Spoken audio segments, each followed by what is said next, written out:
Hello and welcome to episode 145 of Ascension with A Course in Miracles. And today is April 17th. I mean, my gosh, this year is going by fast. And I just want to take the opportunity to thank each and every one of you that watches these transmissions. There is something really powerful that is happening on the planet, that is happening in the universe, that because everything is one. So it's not just on planet Earth. It's not just in you. It is a collective process that all of what is, all that God is expressing itself in its individual forms is going through. Everything is expanding. God is all that is. So you could say, well, how can God be expanding if God is already all that is? I mean, how can all that is expand more? Well, you have to understand that we have to look at everything from two levels. We must look at everything from the allness that is.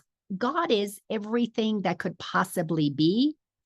The other side of looking at this is that God expresses itself in infinite ways.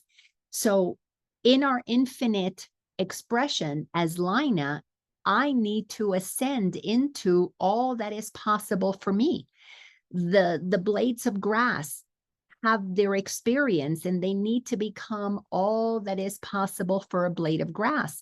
And a blade of grass that has been operating in contraction, that has been receiving, air that is polluted, water that is polluted, that is not getting the nutrients that it should have, is not living to its fullest potential as a blade of grass.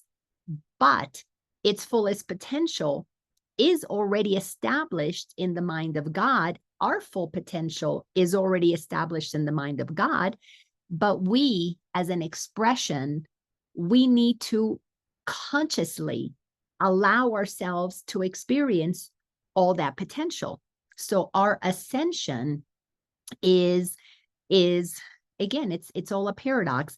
It appears that we're ascending, but it's just a recognition of all that we can be. So for example, another example to try and make this, as simple as possible, it's such a complex thing to understand to a human mind, but it's such a simple thing to one who can live inside of paradoxes, can hold two separates that appear to be opposites together as one, is that a newborn, like for example, my little granddaughter that was just born 6 weeks ago, she is experiencing life as a 6-week-old, but what she's going to grow into, let's say she lives until she's 94 years old, that potential has to be realized one step at a time, 1 year at a time, 1 decade at a time, until she gets to, let's say, that age that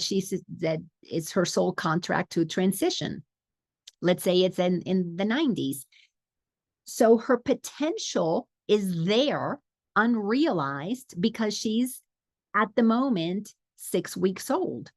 We have a potential to experience ourselves in full oneness with Source, meaning that if we're experiencing ourselves as separate and as an individual human that is working hard every day to pay the bills, to working hard to find a mate, working hard to, just schlep around all the stuff that we've accumulated to a new move, a new house that we think will make us happy, we're in a very low potential of what's possible. Not that it's bad, it's just we're at 6 weeks over here when we're supposed to live into the 90s. So we've got to move through every stage of the process that allows us to remember fully and embody fully all that is possible for us. It is already realized. This is why the Course in Miracles is so clear. We are not trying to become the light. We are remembering that we are the light and going through the steps necessary for the remembrance that we are the light. Our potential is already there. We are the light. We are the truth. We are the love of God, fully, completely. It's there, but it's going to take us a while to experience that. It's going to take my little granddaughter a while to get to her 90s. So by my knowing that this is the truth of who we are, my work is to help her live every day fully and embrace every day fully, not to try to get something, but to expose all that is already there, to have her live in the now instead of the trying to become, successful. Success already exists in her. So it's a matter of recognizing what already is. So this is a journey that we have got to get comfortable in the paradox that we're not going anywhere. We are just realizing all that it is already there. So we have an incredible opportunity through experiences like the eclipse that we just experienced, where we are allowing ourselves to bathe in the light. So as within, so without, as above, so below. As we are accepting more of the light that we are, in the below, in the above, we are experiencing more light from the universe. The sun is emitting more light. What is coming to us through the cosmos is more light. So we are moving ourselves to recognize that when we operate as a lowly human being down here, we've got to go through the process of letting go of our egoic beliefs, accepting more of our soul's knowingness, until we move beyond the pettiness of daily life. We are not, let me see. And when I say this, is not to say that our daily struggles, our daily life is a waste of time. It is certainly not. But as a soul that is supposed to just experience that, it's like first grade. If you stay in first grade for 60 years, it's not bad. But you could have gone to second and third and fourth grade. You could have ascended into more opportunities for expansion, but there's nothing wrong with staying in first grade forever. It's okay. So we have an opportunity with all of the assistance that this planet is receiving, that humans are getting so many channeled messages, is basically we're tapping into that which is already aware of what is possible for us. It is being channeled to us so that down here in this lower dimension, we can receive the inspiration to finally let go of holding on to such limited opportunities. We hold on to our stuff. We hold on to our lives. And in so many ways, we're holding on to littleness. We are infinite creators. And if you want to hold on to littleness, if you want to suffer, if you want to feel what suffering is all about, then it's okay. You can certainly do that. And most of humanity has been operating, holding on to the little that they have because it's all they have. And they work so hard for it. And we plan our retirement to operate according to what we've accumulated. And we think that that's life. Yes, it is at this level, but life at the next level is about detachment. It's about freedom. It's about living in the now. And when you're done, you can move on to live to another place, to do a different thing, to try different stuff, to be untethered, to be free from constraints, where humanity operates at a level of awareness that all that we have is meant to be shared. A mind that is trained in this is mine and I've got to hold on to it operates in lack and limitation. And that's how we have been able to be controlled, because those who understand that if you keep somebody in fear, they're basically your slave. They're going to rely on you to take care of them. And that's what our governments, our media, or the medical establishment has created, that level of understanding to keep people in that frequency of codependency. To move to the next level, to move from first grade to second grade, you've got to let go of the things that you needed in first grade, which is the outside taking care of you. You know, I remember my son, because I was a room mom when all through his schooling years, even into high school. I was in high school, they didn't have room moms, or in middle school, but they had parents who volunteered to be in the schools and assisted the teachers, but it wasn't hands-on like it was in elementary. It was more behind the scenes. Like if they needed supplies, I would bring them in. Where in elementary school, I was actually in the classroom often as the room mom, just supporting the teacher and doing whatever was necessary. Well, in first grade, little kids need a lot of support, but in second grade, not so much. In third grade, even less. So the same with this journey of ascension. In first grade, we are trained into needing support from the outside. We need the government to take care of us. We need the military to protect us. That is part of the game. But when you move to second grade, you don't need them to do that for you. You recognize that all of us can operate at a level of frequency that says we trust each other. There's transparency. We know what everybody is doing in a way that is not surveillance and invasion of privacy, but it's a willingness for all of us to know what's going on because we're one mind. We're connecting to the place where all minds are joined, and we know each other's thoughts because we're one. We're oneness expressing individually.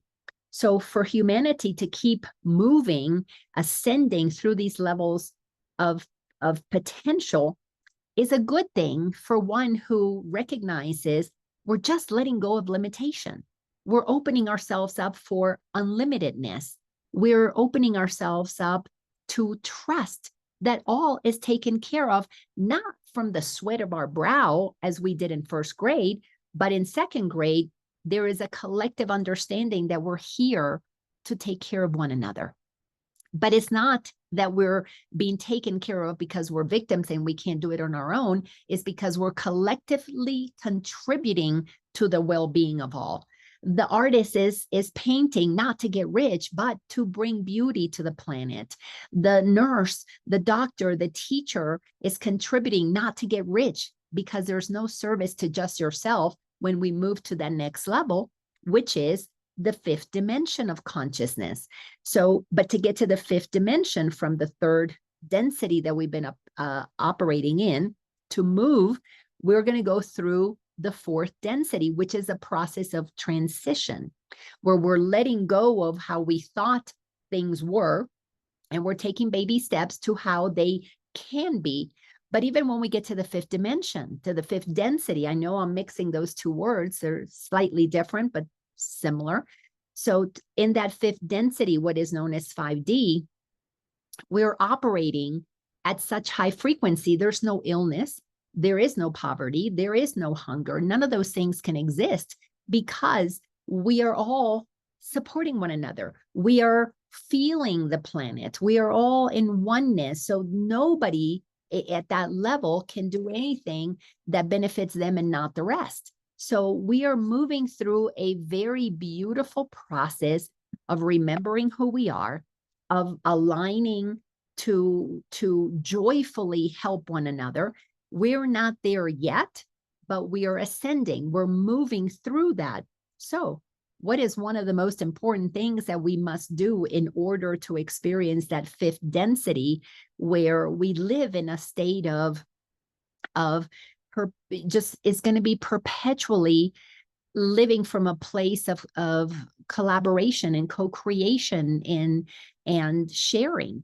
Because to get to that, we've got to let go of our selfish self, our fearful self, our self that operates in lack. We are taking steps to build the trust that allows us to begin to let go of fear and move into a place of total and complete joy. To do that, the Course in Miracles takes us through very specific steps. The steps that we're in right now is understanding the importance of justifying forgiveness. Forgiveness, as the Course teaches it, as I've interpreted it, is nothing more but the recognition that we are Sorry, I thought I had closed all these things, but apparently not. So they keep popping up.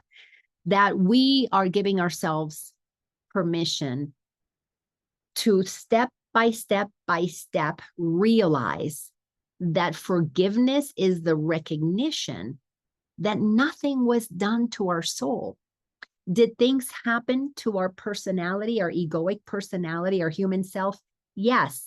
We can look back and go, at 13, this happened, at 20, this happened, at 40, this happened. It's part of being in first grade. You have first grade experiences that are very bodily centered. And we have memories of those things so that we can believe that we are this person that we incarnated to be. To move to the next level, we have to begin to divide ourselves into two. This is my human bodily self with my ego. This is my soul. We are little by little getting comfortable that our soul was never affected. We're forgiving ourselves for forgetting that we have a soul that was not affected. Your identity as this person who has been operating in the third dimension, that identity is not moving to the fifth dimension. That identity is like the suitcase filled with stuff that you're not going to use when you go on your trip. Why take it? You leave the suitcase behind. You leave the attachments, the pain, the suffering, the who did what to whom. You leave that behind. That has to be dropped. We are traveling light. It's like the airlines are preparing us for this journey. They tell us, you can't take more than a carry-on. So when you begin to understand that your soul was never, ever touched by your human experiences, your soul was there experiencing and receiving the knowledge, receiving the lessons of it, but it has no scars. The soul does not have the scars that your human psyche and your human body has. So we're dropping the scars, we're dropping the density, and we are allowing ourselves to move into the higher frequencies where we get to experience what it's like to live in freedom, to live untethered. But to be able to live untethered, we must trust that we have to go through the steps of purification. And the purification is a process of forgiveness, because we have human forgiveness, which is I'll forgive, but I won't forget. That's one step. The more advanced steps in forgiveness that the ego teaches, that the course teaches, is that we are not giving power to our ego to forgive but not forget. We want to forget. We want to let it go. We want to unpack that density from our suitcase so we can travel lightly into the next dimension that we're moving to. So there's so many metaphors.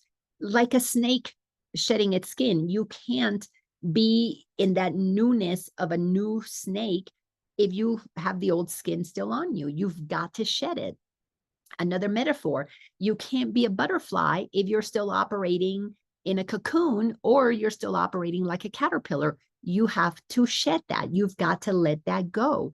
So as humans, we have to train our mind to begin to accept the process of transformation that is coming, which is why there are so many teachers at this time, millions upon millions of teachers the world over at every age, teaching us about letting go, teaching us about what is possible on this side to inspire us to let go of the density. Anybody who is still attached to stuff is not prepared to be a butterfly and fly. If you're attached to your caterpillar body, if you're attached to your caterpillar tree, your caterpillar food that is dense, that is low frequency, you can't rise to the realm of a butterfly and fly freely. A butterfly doesn't have a specific home. It doesn't have specific stuff that it does. It is free to go, to roam, to move about. But the mind that is conditioned, oh, my stuff is what makes me somebody. This house is a symbol of the status that I've achieved. This my net worth is an expression of my self-worth. I love myself enough to achieve a six-figure income, to achieve this job, to achieve this certification. A mind that is still connected to the things of this world that are about what I've accumulated, what I've acquired, that makes me safe, that makes me somebody, that makes me attractive, appealing, that makes it seem like I've arrived. Yeah, you've arrived to a cocoon that holds you in place. If you want beyond that, you got to let that go. And it's not an easy process. I can tell you that changing your mind about who you think you are, about your what keeps you safe, what keeps you in a state of being seen as somebody who has something, it's hard to let that go. This is a really silly but very indicative story of how we become attached. When I was in my 40s and I had achieved the pinnacle of success, so when I was making the most money, when making $200,000 a year was part of my norm, and I was in those six figures, and I had two homes and we had the nice cars. One of the things that was part of my a symbol of my status, I used to go get my nails done all the time. And I used to have the fake, what do you call them? Acrylic nails. And I went regularly every week. I would go and have my French manicure done. And it was part of who I was.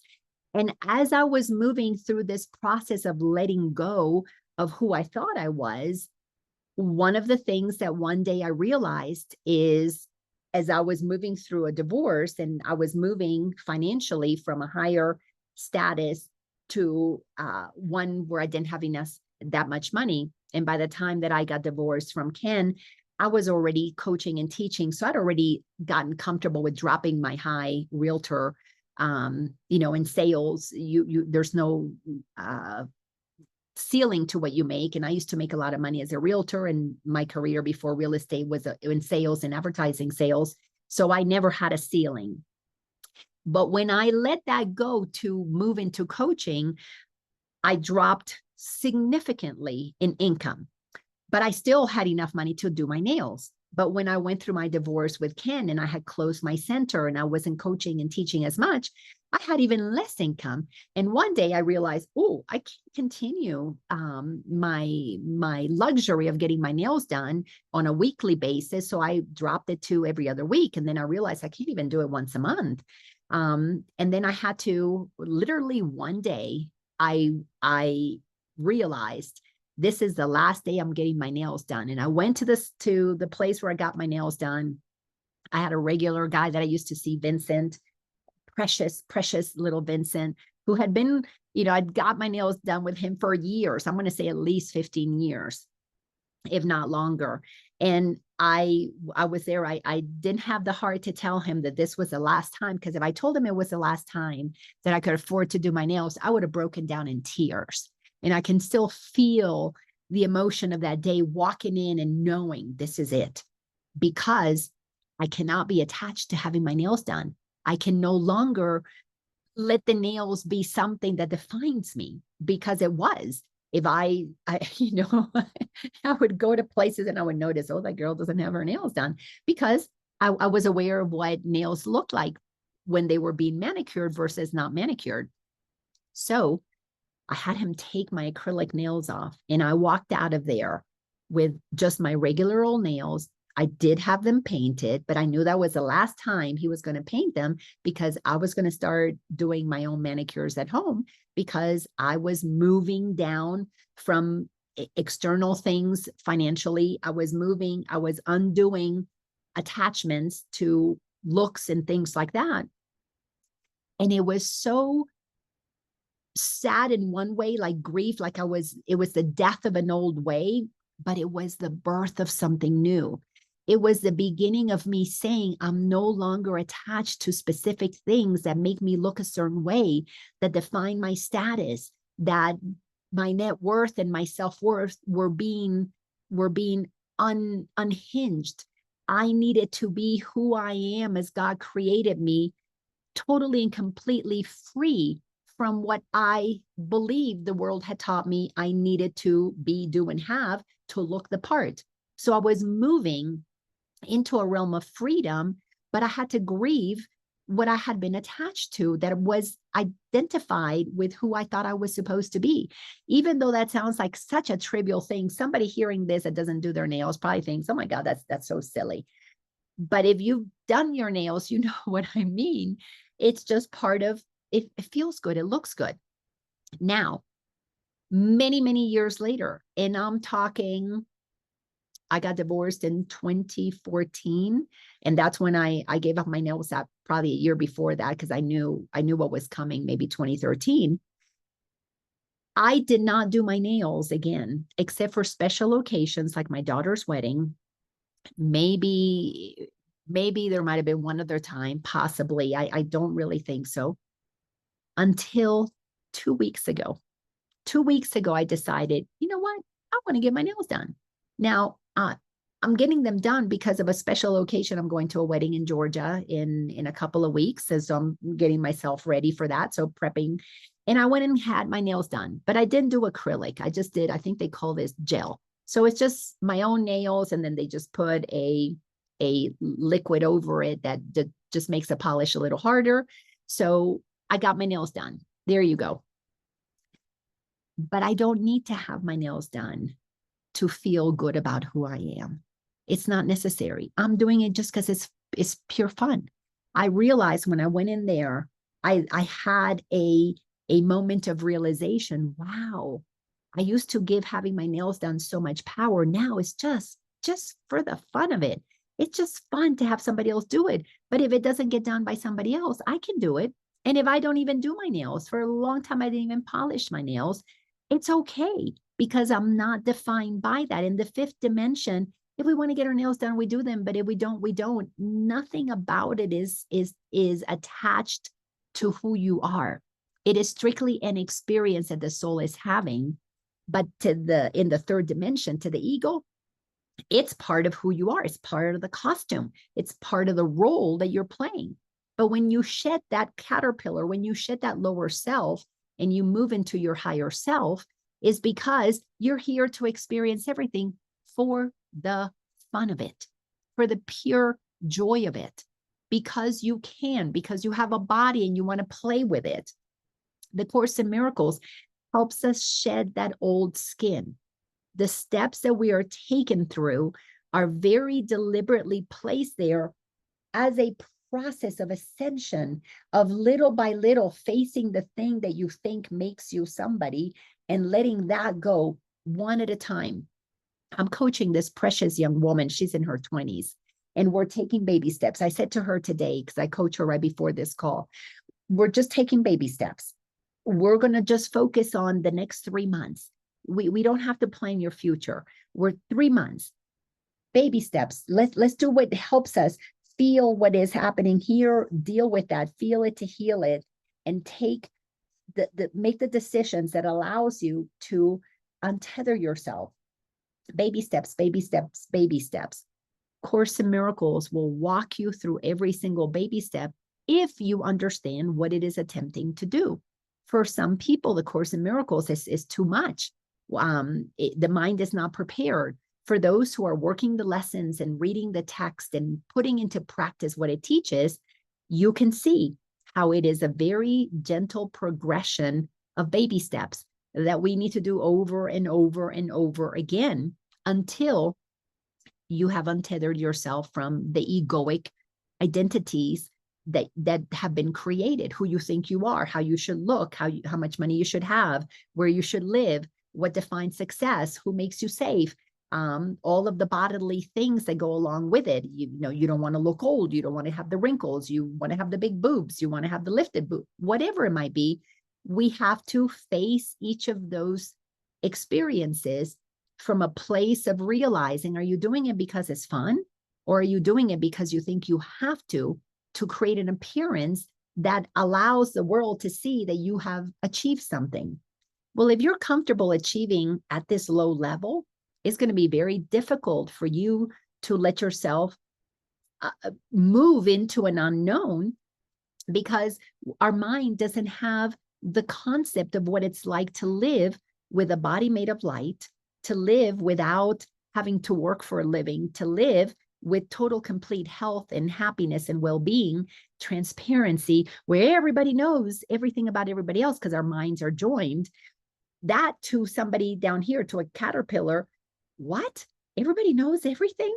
Oh, that's scary. Because here we're taught to, protect your privacy, and you don't want them to know what's happening. You don't want others to know the dark secrets of the family. Well, we live in secrecy and in individualism that needs to be protected. Here, we're one, and all souls have embodied physical vessels to have experiences, but nobody feels shame or guilt. Those frequencies don't show up in that higher dimension.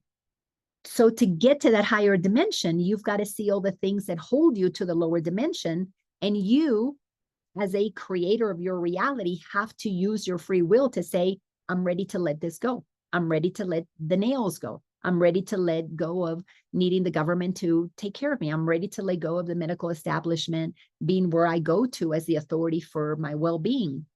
I need to let go of family members that we just don't vibe at the same level. If I don't see them, if I don't hang out with them, it's okay. We need to let go of all of the decisions that are made based on a consciousness of low vibration, meaning your beliefs of low frequency have to be seen and let go. I know many people who have been part of this community for a long time, have attachments to their looks, or have attachments to their stuff, or have attachments to their financial status or their relationship status. And it's just part of the journey. And we will let them go when we're ready to let them go. Those who are not ready after years of work are coming to a time when you're going to have no choice but to face those attachments, because we're entering the most tumultuous times as a human, because to ascend, you must let go of everything that is low vibration. And we're about to be given one more chance to see what we're attached to. So as the financial systems collapse, as the collapsing of institutions and programs and things that we thought kept us safe, as we begin to see that they were all those systems were built on sand, they're shaky. It's a house of cards that's about to come down. Are you standing in your sovereignty? Are you standing in the truth that you're a soul that cannot be affected? If you've already made that decision that you're a soul that cannot be affected, when everything crumbles down, you're going to go, great, the cocoon just dropped. Now I'm free. Now I'm free from all of that. Well, you won't say, now I'm free from all of that. You'll say, I'm glad I freed myself years ago from all of that. And you can watch it all crumble, and you will celebrate that the dropping of the cocoon is just so that the butterfly can fly.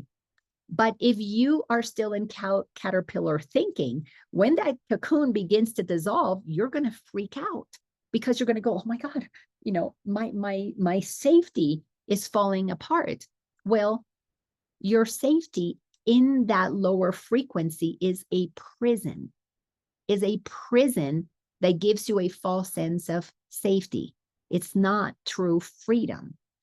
The soul, which is why we have to practice the forgiveness of the Course in Miracles, which says, I forgive what never hurt me. I forgive what never affected my soul, is the mental preparation that you are a butterfly that has never been affected by whatever happened to the caterpillar. These are two separate things. One is what is possible only through freedom, but you've got to let go of the cocoon. The cocoon has to dissolve. The humans, we have created cocoons. After cocoon, we create so many layers of cocoon. The cocoon of my family, the cocoon of my job, the cocoon of my house, the cocoon of my community, the cocoon of my status, the cocoon of my planet. my country, my planet, whatever. We got a lot of cocoons to work through. So we got to forgive ourselves for having created false illusions, beliefs that these things kept us safe when they kept us tethered and imprisoned. Now, was it necessary to have a human experience this? Yes, it was necessary. But you've got to recognize it's not necessary for a butterfly. A butterfly does not need a branch attached to it to fly. As a matter of fact, that branch that the caterpillar lays on weighs it down and holds it down here. You don't need the branch. You don't need the safety of the branch to fly. You've got to recognize everything that is that provides the human experience. At the lower dimensions, you must let go your attachment to. You don't need them. Now, the mind has to be prepared to recognize that there are lots of ways to have a home. It doesn't have to be this one home. It doesn't have to be the one that you work so hard for. It could be one of you lives in a van and you're so happy living in a van because you're free to move about and to do the things that you want to do. There are so many different ways of what home looks like when you are free. You've got the ability to, like a gypsy, you trust that wherever you go, you're going to be okay. My goodness, I know that so much of my living arrangements have been preparing me for in that gypsy lifestyle, in that nomad lifestyle where I don't have to be attached to any one thing. But as I am preparing to at some point purchase my next home, there's no attachment to it. There's no emotional baggage that is going to go into it. And when it's time to go, I'll be able to leave it because it will be okay. So we are getting ourselves prepared for the liberation that is coming to those who have been willing to let go of what binds them into the third dimension so that we can be liberated and free to operate in the higher frequencies of a dimension that our human mind doesn't understand, but our soul, our heart knows is possible. So as we continue in chapter 30 in the new beginning of A Course in Miracles, the last couple of paragraphs that we have looked at over the last few weeks in the section, which is section number 4, titled A Justification for Forgiveness, we have understood that anger is never justified. Anger is justified in the egoic level where you have to feel it to heal it. Anger is important that we address it, that when it comes up, that we feel it, that we recognize where it came from, because that anger is going to show you what anchors you. That anger is going to lead you to the beliefs that you have picked up that have allowed you to have a egoic human personality. And we are grateful for that human personality, but when you're ready to ascend, you're dropping the human personality and you're aligning with your soul personality. Anger is not part of your soul.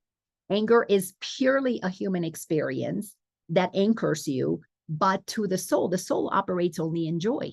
Love, joy, peace. Those are the frequencies of a soul. Those are high. When you look at the map of consciousness, high vibing frequency, love, joy, and peace are right below enlightenment. To live in love, joy, and peace, you realize, this human journey was so interesting. I had all these experiences. Some things happened that were really dark. Something happened that were really fun. Yes, we are grateful for the experiences. So anger allows us to enter into a process of forgiveness, to forgive whatever it is that we've been angry about, but to at the same time, this is the only way to balance anger, is with appreciation, with gratitude for whatever happened that allowed me to be a human, that allowed me to be the caterpillar. The butterfly cannot be a butterfly without having been a caterpillar first. So we are experiencing gratitude for the experiences. And only one who is mature enough on this journey can say, anger is no longer justified. I'm going to let go of my anger to my grandfather, my anger to my father, to my mother, to my grandmother, to, the spouse that cheated on me. I'm going to acknowledge that anger is part of the experience that is now allowing me to feel the power of forgiveness. While we are in the low vibrations of anger, we don't understand how powerful the high vibration of forgiveness is. Because one who is in anger and justifying anger you're anchored in that frequency, but you don't know what comes next. The caterpillar doesn't know the joy of being a butterfly. So the caterpillar is holding on to the branch, is holding on to its solidity. Well, anger lets you have solidity. But if you want to be a butterfly, you've got to face that anger and realize to move from the world of the ego to the real world, to the world in real, as the Course teaches, our human experiences are only real as a perception of what's possible. But the human experience is not part of what is real, capital R, real, reality, to that which knows that we are eternal, we are non-physical, we are just creators manifesting all kinds of things. Though the human experience is just a temporary expression. When you know that what you are is non-physical, your reality, your awareness of reality shifts. Everything here is just a temporary thing that you're grateful for. But to the one who is, grounded in the anger, this is what appears to be real. So we have to acknowledge that wherever we are is where we are. The ascension process is a journey of compassion for all of ourselves at every level, ourself in the womb, ourself at 2 years old, ourself at 10 years old, ourself at 15 years old, 20, 30, 40. We have compassion for all of the experiences, and we're beginning to cultivate the butterfly perspective while at the same time acknowledge the caterpillar perspective that got us to the butterfly perspective. So it's a process of seeing anger as anchoring us into one reality, but anger through our ability to bring forgiveness to it frees us to rise above that into a different category. The next paragraph told us that forgiveness is always justified, because forgiveness is liberation, is the acknowledgement whatever happened to me at 2 doesn't define who I am. It did not affect my soul. My soul was never affected by the abuse that I experienced at 2, at 10. It was not. So we're separating the butterfly frequency from the caterpillar frequency, the elementary frequency from the one that's operating in mastery. We have to separate the two. And this gets separated from our identity by forgiveness. I forgive myself for forgetting that I am not that 2-year-old. I forgive myself for forgetting that I'm not what happened to me. I am the soul that knowingly chose to have those experiences so that I could bring forgiveness. I could bring more love to the world. I could bring more joy. And through my forgiveness, I'm bringing more love, more light. I'm lightening myself up. I'm in a state of enlightenment because I'm moving the frequency higher through my recognition that I have the power of forgiveness in me. I have to send it love. I am the one who sends the energy of transcendence to all that I'm experiencing by my free will choice to stop identifying with my lower experiences and begin to open myself up to the higher potentials that are available to any one of us when we are ready to move to that dimension. So we see how we are creating a new earth of beings who are prepared to not live in scarcity, to not live in limitation, to not live in what happened to us in the past. The higher dimensions is a recognition that I'm not what happened to me. I am the creator of what I want to happen next. And when we move into that place of acknowledging our creative power, then we're aligning with the creative source that wants to express more through us. So we've got to train our mind to not think those lower frequency thoughts, but you can't move out of those low frequency thoughts until you accept, okay, anger is happening, resentment is happening, jealousy is happening, lack is happening, fear is happening. You bring your loving self to it. You bring the butterfly to encourage the caterpillar. It's okay to let go of the story. It's okay to forgive. So we do that healing work until we're ready to move beyond it. Once there's enough of us on this planet who have chosen to operate from a higher frequency, we have become the change we want to see in the world. We are co-creating a new world. You know, you're seeing the world being divided by those who believe in scarcity and war being justified and anger and resentment, and those who are operating in, no, these are the new things that we're co-creating. These are the new ways that we're going to do education, the new ways we're going to do medicine, the new ways we're going to do government. There's already a very clear distinction between the new earth and the old earth, and you can see it right now based on the sides that people have taken.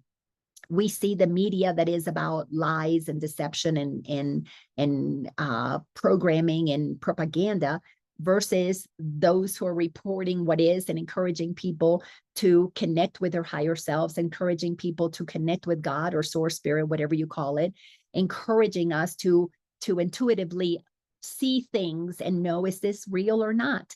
So we're seeing already the bifurcation right before our eyes for those who have the eyes to see it. Those who can't see it are just in judgment.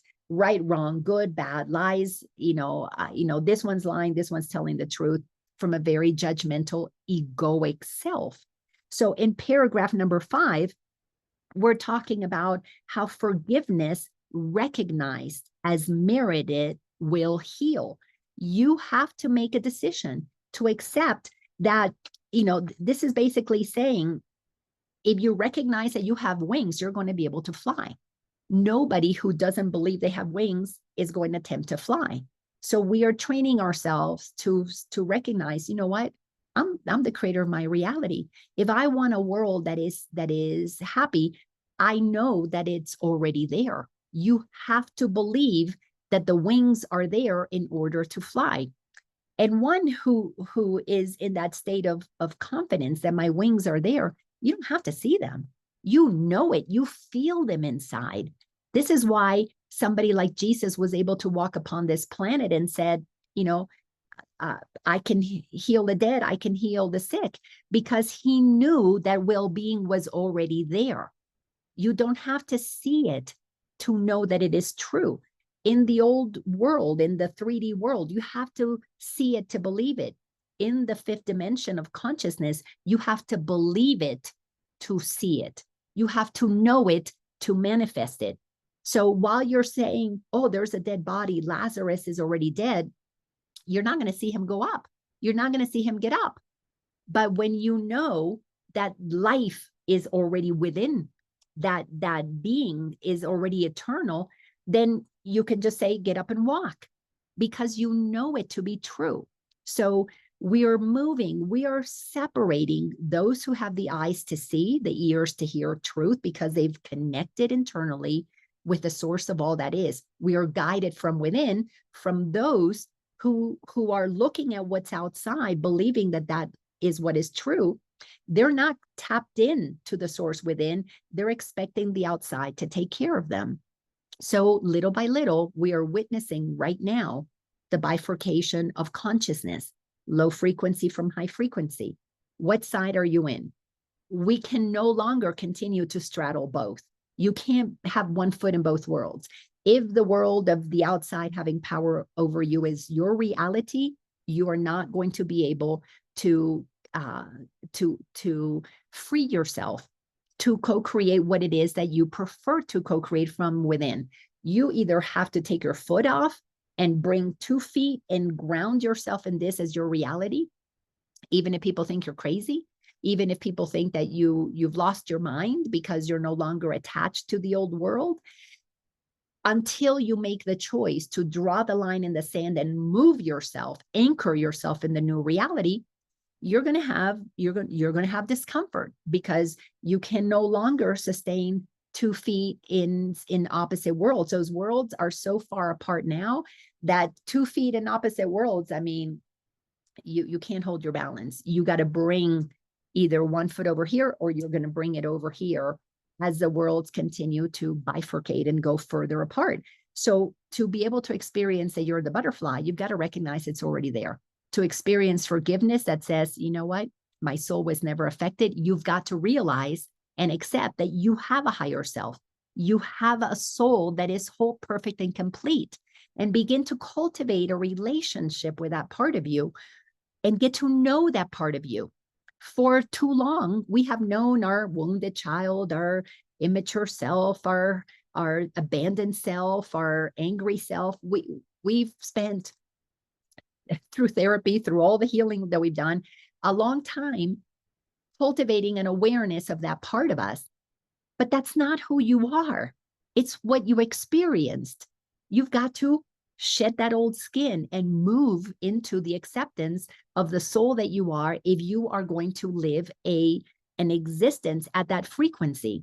If not, you're going to keep reincarnating and recycling in the same old stuff, which is what karma is about. You're going to keep coming in to get lessons from suffering, where here you can get your lessons from joy. But you got to acknowledge that you have the ability to move into joy by choosing to look at everything from the eyes of your soul, which just enjoys every single experience, including your human experience. Our soul enjoys the heck out of everything that we have experienced because it allowed it to understand the process of ascension. It's allowed it to move and connect with a part of us that makes choices. And the soul that we are is choosing to be what it is, which is a butterfly.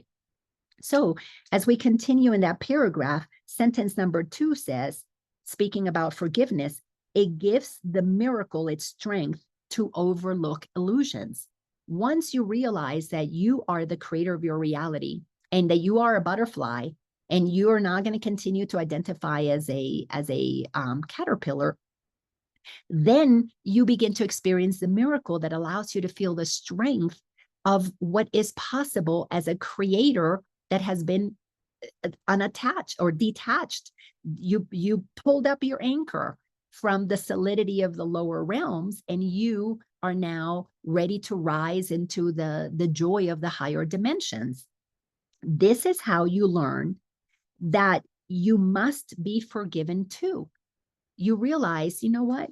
I'm going to forgive them. They didn't know what they were doing when they were believing they were caterpillars. They treated all of us as caterpillars. They didn't know that we were really butterflies. We forgive them. They didn't know what they were doing, operating at the level of consciousness that they were at, low frequency, doing the best that they can under their own fears. My mom did the best that she could with her fears. My grandmother did the best that she could. My father, my boyfriends, my siblings, we all did the best that we could with the fears that we had. We were all operating under fear-based beliefs that we all got trained in.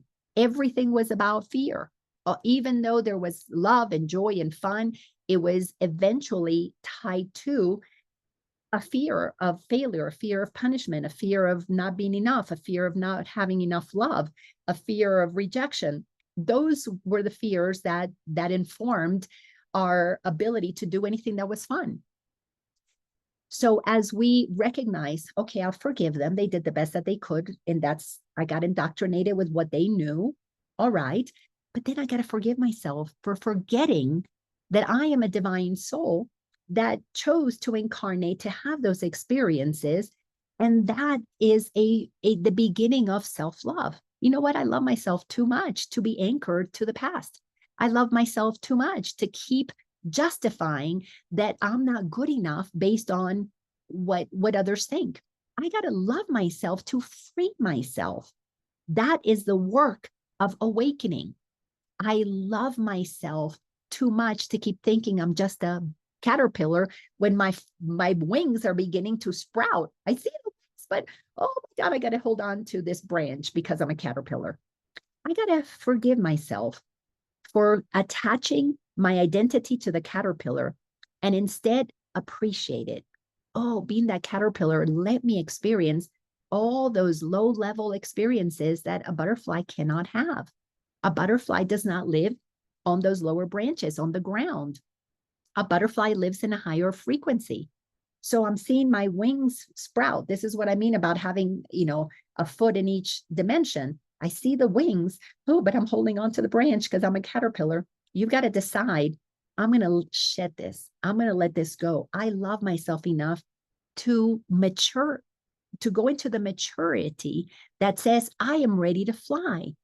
That requires such deep awareness and appreciation that I am a creator, that I created as a butterfly, just as I created as a caterpillar. Neither is good or bad. They're just different experiences. I had this one, and I love myself now to let it go. I'm ready to graduate. I'm ready to ascend to a new level of consciousness where my mind is more expanded and I can feel more inspiration to participate in the co-creation of things that I could not conceive of at this level.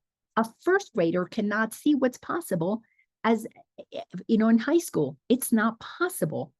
But when you move through those different layers of schooling, then you can begin to see how, oh yeah, high school is a whole different ballgame. But you can't expect a first or second grader to be ready for prom. They haven't had those steps to get there. So with appreciation and love in our hearts, we thank these lower realm experiences because they set us up for the higher realm experiences. But you can't have one foot in both worlds. You've got to pick which one is going to be your reality. And the thing is that you are picking as a creator. You've got to acknowledge that you are a creator. You created in lower realms. So all of those uncomfortable experiences, you co-created them. That's one of the hardest things for people to accept, is that we co-created the discomfort, because the discomfort gives you opportunities to bring in your higher self, which is the one that forgives, which is the one that lets go, which is the one that says, I love myself enough to appreciate that I did this. Now I'm ready to move on. It's a very mature decision to move on. So it tells us here, there can be no appearance that cannot be overlooked. You got to look at every single thing that you pretended was part of your reality. Oh yeah, I believe this. I believe, I gave power outside of me. You got to look at everything and recognize that you gave it power. You take power back through forgiveness, through loving yourself enough to let go of believing that is your reality. You got to mature and create a new reality. For if there were anything that you could overlook, it would be necessary first there be some sin that stands beyond forgiveness. If you can't look at the pain that you experienced when mommy and daddy got divorced, then you're really believing divorce is wrong. Divorce damaged me. If you can't overlook that their divorce was a decision that they made at whatever level of consciousness they were, that it didn't affect your soul. Did it affect your human experience? Yes, we are acknowledging that. But did it affect your soul, the part of you that can be happy for mommy and daddy? If they don't want to be together, let them move on. If you can't connect with a part of you that says what they did does not have to affect your soul, because it does not, then you are committed to the victim of other people's choices. Then you're choosing to live in that frequency. That means you like karma, you want to reincarnate in a lower frequency planet because it's the experiences you want. But if you can say, had that experience, oh, that's interesting. I prefer to live in a world that is not going to have divorce. It's not going to have divorce because people are going to come together with a love that is going to be so clear that divorce is not going to be necessary, because actually marriage won't be necessary either. We will be operating in total and complete free will choice to be together. And when you recognize, okay, you know what, this has been fun, but it's time for us to maybe move on to different experiences. Yes, out of freedom. Yeah, you go do the thing that you want to do, because if you don't want to be with me anymore, why would I want to hold on to somebody who doesn't want to be with me? It's a clear decision that we move on because we're growing and expanding. In this dimension, what others do doesn't affect you. You don't take it personally. In this dimension, what they did, the ego decides, well, that defines me. I was unwanted. I was unloved. I didn't matter as much. Okay, saddle yourself up with those limitations, and then you'll experience that kind of a life. But if you're not willing to look at it, if you overlook any of those things that you have been holding on to, excuse me, to define your victimization, to define your need to be a bully and be in a state of revenge, if you over decide, I'm not going to look at those things, then you are saying they're solid, they're powerful, they have power over me. But there's nothing wrong with that, because as a creator of your own reality, you can incarnate in density all you want. We've been doing that for hundreds of incarnations, if not thousands already. So what's one more? But if you're done with that and you're going, been there, done that, this seems like a lot more fun, then you're going to be very quick to say, I forgive this. I forgive it. I forgive myself for getting attached into that density for so long, because I love myself enough to be free. You are the creator of your reality. You create in density, you create in expansion. You create in victimization, you create in empowerment. You are always in control of what you think, which creates how you feel, which creates your experience. That is what the Course in Miracles wants you to understand. You are always in control of your experience. Here, you may not be aware of it. Here, you're aware of it. In the fifth dimension, the higher frequency, for those mature souls that have done the work of releasing the past, then you have the maturity to consciously choose what you want to experience instead. But the experiences that you had were all done at a soul level, choosing to have those experiences. At a human level, you forgot that you chose, so you are justifying blaming. Once you don't justify blame anymore, once you do not justify anger and you move into forgiveness, you are showing signs of maturity, spiritual maturity. And that is so important in order to ascend. So there would be an error that is more than a mistake, a special form of error that remained unchangeable, eternal, and beyond correction or escape. When you decide, no, I'm not going to overlook what, dad did to me. You are saying, oh, this was a sin. He committed a sin, or I committed a sin, and we've got to pay the price of the choices that we made. Okay, stay there. Perfectly okay. You can be a caterpillar as long as you want to. Nobody is going to, from the higher dimensions, ever going to judge you if you want to stay a caterpillar. But you're not going to be able to fly with the butterflies because you're choosing to stay here.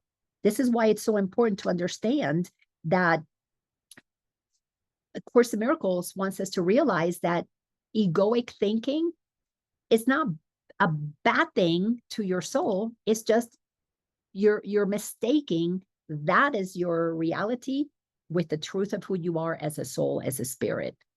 So it's an error. You're making an error in identification, but it's not wrong.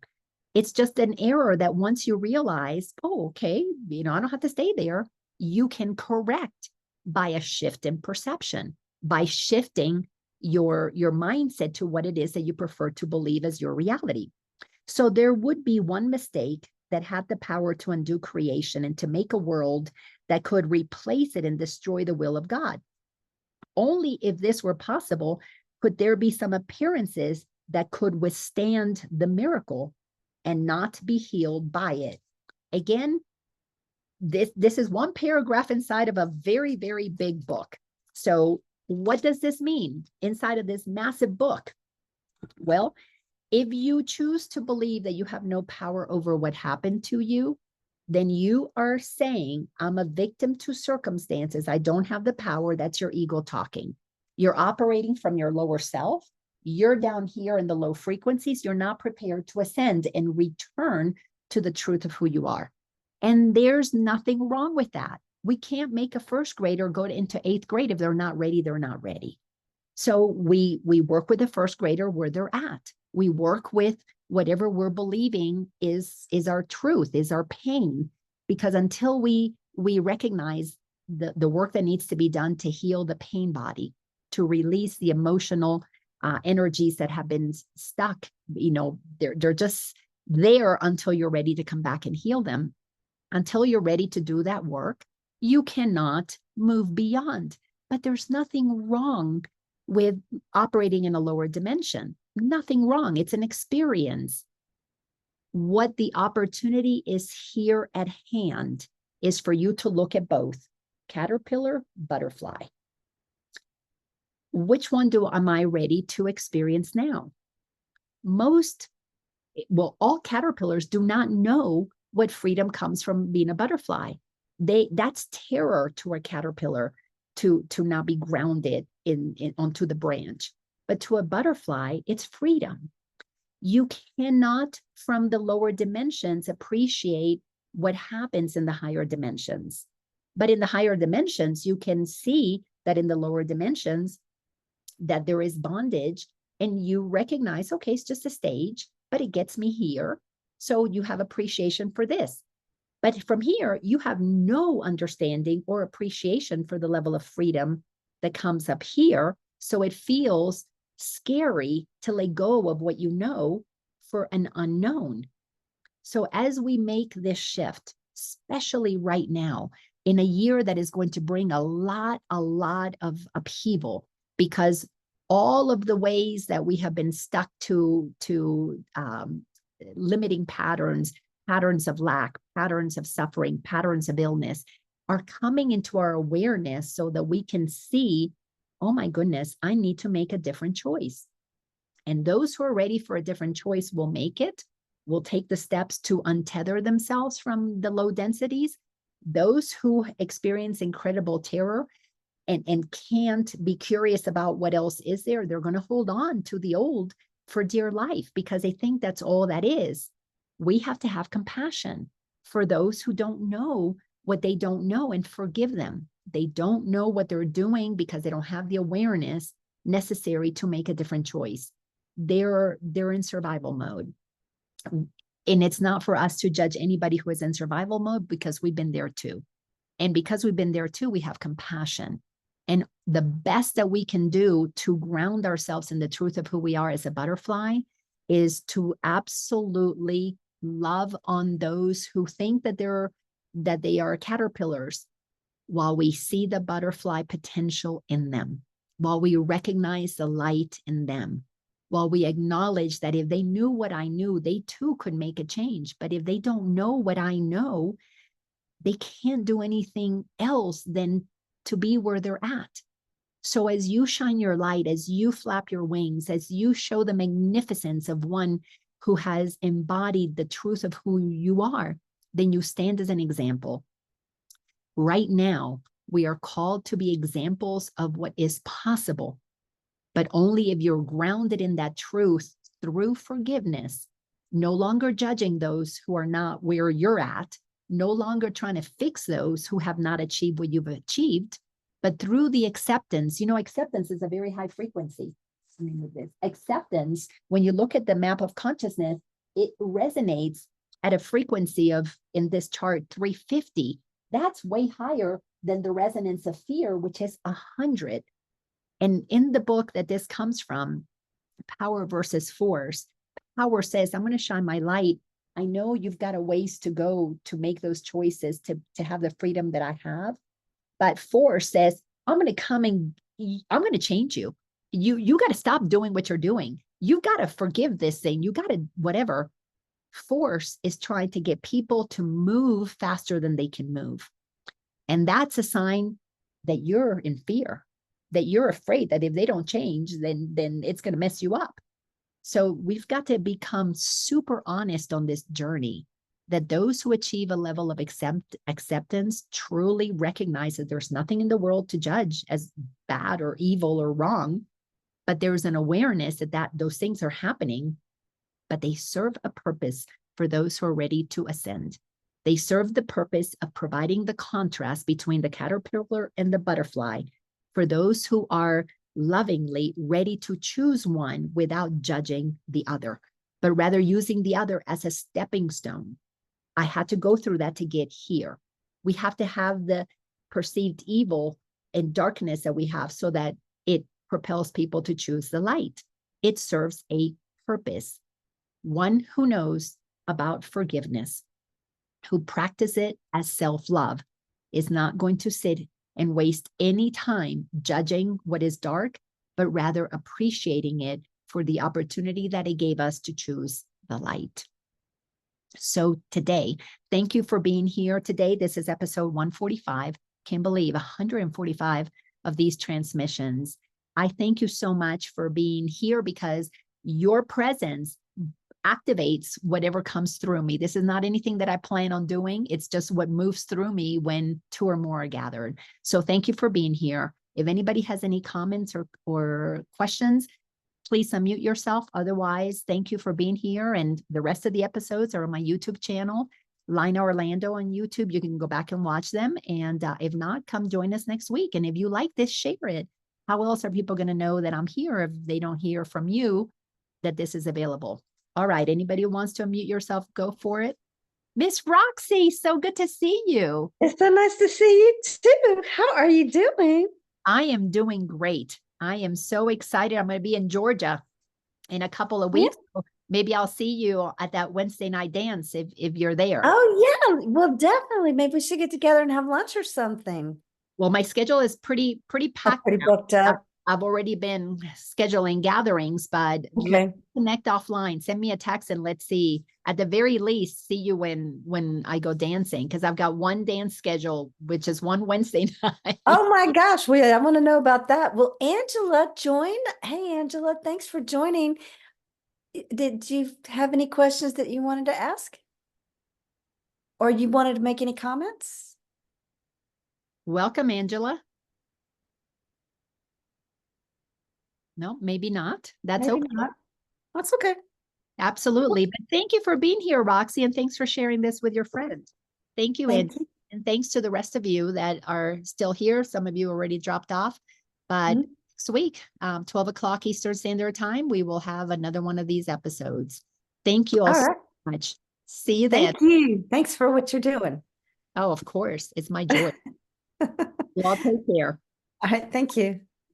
Bye.